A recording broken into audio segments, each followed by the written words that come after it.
Allez, du rythme là. Bon, je regarde pas la vidéo, ça m'énerve. Bonjour à toutes et à tous et bienvenue sur la chaîne YouTube Ronan au théâtre. Il y a quelques temps sur la chaîne, j'avais fait 2 tickets haul, je vous remets les liens dans la barre d'infos et ici aussi. Un ticket haul, c'est tout simple, je prends cette énorme boîte à billets, avec des trucs qui sont pas des billets dedans. Et tout simplement, sans aucune préparation, je tire au sort des billets là-dedans et je reviens sur les souvenirs que j'en ai. Et c'est pas toujours très simple. C'est même un peu flou parfois. Mais avant de commencer ce tirage au sort, si tu débarques sur cette chaîne, eh bien n'hésite pas à t'abonner en cliquant sur le petit bouton qui ressemble à ça et en activant la petite cloche pour être informé de toutes les nouvelles vidéos. Et puis si vous aimez ce genre de concept, dites-le moi dans les commentaires, que je sache quoi faire sur cette chaîne en fait. Bon, on y va. J'avais oublié, c'est stressant. Nickel, oh bah non. Nickel, au Nouveau Théâtre de Montreuil, j'ai vu, il y a une vidéo qui est assez récente dessus, donc j'étais un peu déçu d'ailleurs si je me souviens bien. Il y a un bordel. 12 seconds later. Vous savez ce que c'est ça? C'est le parfum de Richard III, le Richard III de Thomas Joly. Ils avaient créé un parfum, je sais plus quelle école avait fait ça, c'était un mouchoir qui était imprégné. Waouh, ça sent encore. Quand c'était à l'Odéon, on avait reçu ça. Je crois que c'est la première fois que je déplie. Ça va puer dans l'appart. Ça sent un peu un mélange de d'essence et je sais pas quoi d'ailleurs. Pourquoi j'ai ouvert ça? Mais on a peut-être trouvé un remède au coronavirus en fait. Bon, ça ne fait pas tirer de billets cette histoire. C'est quoi ça? C'est mon boarding pass pour aller à Prague. On va la faire cette vidéo à un moment, oui. Alors voilà, ça c'est tout petit, je sais pas ce que c'est. Ah, comme c'est intéressant. Je t'aime, tu es parfait, change. Jeudi 25 octobre 2012 au 20e théâtre. Je t'aime, tu es parfait, change au 20e théâtre. C'est-à-dire que j'avais en tête un truc que j'avais vu genre au gymnase ou au gymnase, et en fait non, c'est au 20e théâtre, du coup je sais pas ce que c'est. Heureusement que j'ai pris mon ordinateur, ça m'a laissé un souvenir impérissable. Ah mais si, c'était une petite comédie musicale mise en scène par David Alexis qui jouait dans le bal des vampires. Pas une vidéo de ça?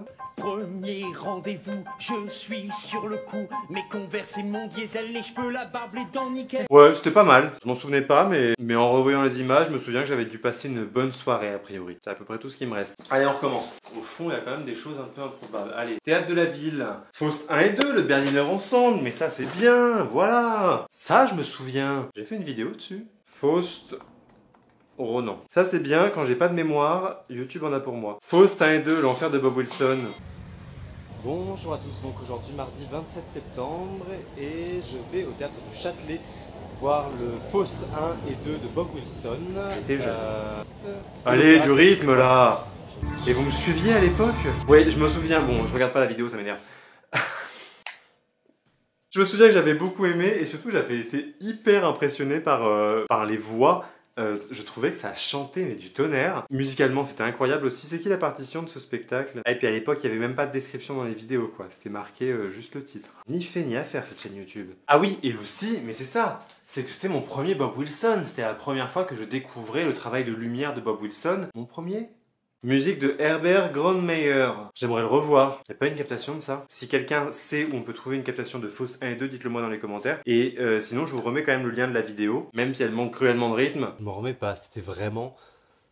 Enfin, c'était vraiment génial. Ouais, ça c'est tout moi, je perds tout jugement critique quand je vois une comédie musicale. Si je suis un peu emballé, j'oublie d'analyser, je regarde pas, je suis juste là avec mes petites musiques, mes petites paillettes, c'est génial. Qu'avons-nous là-dedans? Ah, c'est encore une feuille ça, non? C'est un billet. Salle Playel, Véronique Dicker. Mais qu'est-ce que je suis éclectique comme garçon. Véronique Dicker. C'est récent ça en plus, oui c'est son dernier. Je vais pas vous mentir, Véronique Dicker, j'ai été très fan, encore un peu aujourd'hui. Je suis allé la voir à l'Olympia, je suis allé la voir au Théâtre Saint-Denis de Montréal, je suis allé la voir au Grand Rex, et là je crois que c'est la 4e fois que je la voyais sur scène. Je sais pas pourquoi. Me fascine complètement son talent d'imitatrice. Puis bon, faut dire qu'elle incarne toutes les divas. Et moi les divas ça me plaît. Alors si vous voulez toutes les divas réunies dans un seul spectacle, toutes les plus grandes voix, qu'elle incarne bien hein, parce que bon, quand elle chante, elle chante. Et en fait, comme c'est les plus grandes chansons et les plus grandes performances vocales de chacune des chanteuses, j'ai un peu l'impression d'écouter la playlist sélectionnée pour moi de Spotify. Donc forcément, j'adore ça. Je vois des trucs. Celui-là, j'avoue, j'ai regardé, il m'intriguait s'il était brillant. Vous n'allez pas être déçus. Êtes-vous prêts pour découvrir le billet du plus gros four de la comédie musicale française? Oui, c'est bien Adam et Ève d'ailleurs. J'arrive. L'autre jour, Gladys Gladscope sur Twitter a posté un message en disant qu'elle avait plein de vieux programmes de spectacles dont elle voulait se débarrasser. Et moi, je récupère les programmes des comédies musicales et... Ah, donc je me retrouve avec le programme du pire spectacle de l'histoire. Il y avait des performances vocales qui étaient sympas, il y avait des... Ça aurait pu le faire. Qui est-ce qui jouait l'ange déjà? Le rôle de l'ange était pas mal. Mais non, c'est pas dans celui-là. Ah non, c'est dans Dracula l'ange, rien à voir. Non... Alors du coup je me souviens même plus des chansons. Bon en tout cas c'était effectivement très mauvais. Alors je crois que le comble du mauvais dans ce spectacle c'est qu'en plus il n'y avait pas de rythme. Je me souviens d'un truc qui m'avait marqué où je m'étais dit mais comment c'est possible d'avoir autant de moyens et de pas se rendre compte qu'il y a un gros problème. Il y avait un truc qui était le journal d'Eden. Bienvenue sur Eden News, le meilleur de l'info, du meilleur des mondes. Dans quelques instants, Solus, notre guide, annoncera le mariage prochain de sa fille unique Lilith avec Adam. Eden, c'était la ville dans laquelle ça se passait, hein, parce que c'était un Doriath moderne, donc Eden, c'était une grande métropole. Et pour diffuser le JT, ils mettaient un grand rideau blanc avec une projection. Alors déjà, tu te dis, vous auriez pas pu trouver un autre endroit dans la scéno pour projeter le JT, mais bon, soit tu veux un écran blanc, ça casse tout, tant pis. Mais les tableaux terminés, et là, 45 secondes de rideau blanc qui se ferme. Sans rien. Ah, puis il se passait rien du tout. Et ensuite, projection vidéo d'un truc pas drôle du tout. Tu te dis, mais vous voyez pas qu'il y a 45 secondes de blanc là? Non? Parce qu'on s'ennuie nous, ça casse un peu le rythme en fait. Et ça me faisait rire à chaque fois. C'était devenu mon running gag du spectacle. Oh là là, quelle soirée. Spectacle dont la tournée n'avait pas eu lieu d'ailleurs parce que personne ne voulait y aller au final. On t'a dit d'arrêter les tournées, Jean-Marc! Allez, encore un. Cette fois, je ferme vraiment les yeux. Ah bah voilà, ça c'est bien, voilà, on finit en beauté avec David Bobet, Roméo et Juliette. Mon premier spectacle de David Bobet, c'est là que ma grande histoire d'amour avec David a commencé. Enfin, histoire d'amour artistique, hein, on se calme. J'avais adoré la traduction de ce spectacle surtout. Alors, mais d'ailleurs c'est drôle, j'ai fait un TikTok sur un truc de traduction dans Roméo et Juliette, sur une blague de cul en fait, qui est hyper poétique en français et qui est beaucoup plus trash en anglais, dans la traduction de Hugo fils, comment il s'appelle? François Victor Hugo. C'était aussi, je crois, une des premières critiques que je faisais. J'avais fait une critique sur mon blog de l'époque qui s'appelait Boulevard du Crime. Peut-être que je peux retrouver. Boulevard du Crime. 18 novembre 2012. Ah oui, mais j'étais gamin, hein. Après s'être approprié Hamlet en 2010, David Bobet, actuellement en résidence à Chaillot, adapte un autre grand classique de Shakespeare, Roméo et Juliette. Transposer cette grande histoire d'amour opposant deux clans entre les murs d'une banlieue parisienne. Voilà le défi de David Bobet. Facile, c'est justement cette facilité qu'a évité le metteur en scène pour un résultat enthousiasmant. Dans un écrin de cuivre aux découpes orientales, qui n'est pas sans rappeler le Mass pour Mass de Thomas Ostermeyer, la rivalité entre clans fait rage. Blanc contre noir? Pauvre contre riche? Non. Pas de transposition facile ici. La plus grande histoire d'amour de tous les temps, la plus populaire et la plus universelle, est mise au bout du jour par une nouvelle traduction, déroutante mais efficace, signée Pascal Collin. On retrouve dans ce texte toute la poésie de Shakespeare liée à un humour contemporain. C'est une Capulet. Je prends cher. Le langage de la rue fait écho au langage populaire que Shakespeare combinait à un langage plus soutenu pour séduire à la fois le peuple et le public élitiste.